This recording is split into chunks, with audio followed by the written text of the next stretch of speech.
Hello, Bailey. Hello. Okay, so I'm about to teach you how to take your blood sugar, okay? Okay.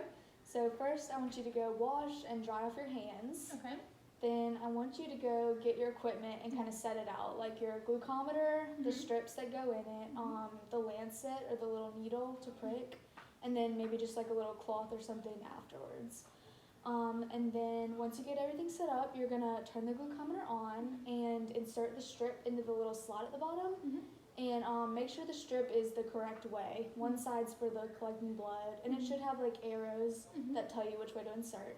Okay, and then you're gonna grab your lancet and kind of gather up the blood at the top of one finger, and then just do a little prick.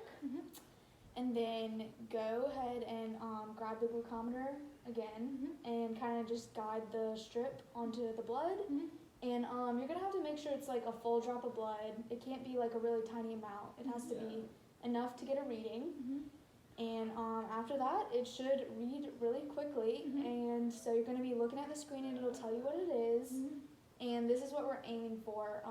Either if it's before a meal, you want it between 80 and 130. And then if it's after you've eaten, you want to make sure it's under 180. Okay, and that's pretty much it. You can just kind of put a cloth or apply pressure for a couple minutes after. Make sure it doesn't keep bleeding. Okay, so would you mind going back over those steps for me? I just want to make sure that we can get it down good, okay? Okay, so the first thing I'm going to do is I'm going to wash my hands well and dry my hands. And then I'm going to go get my supplies, my glucometer, my strips, a little cloth, and the lancet. I'm going to have them set all out. And then I'm going to put the strip the right way into the glucometer. And then once I do that, I'm going to gather like a little blood at the end of my finger. And with the lancet, I'm going to poke my finger. And then I'm going to take the glucometer and gather and get the blood into the end of the strip and make sure I get a full drop of blood so it reads correctly.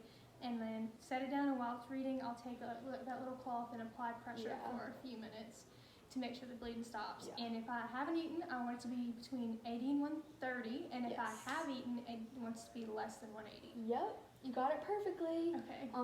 What other questions do you have for me? I think that, how often do I have to do it? Oh, you should probably do it before every meal and at bedtime. Okay. Yeah. Okay. Well, thank you. Thanks. Glad we got it down.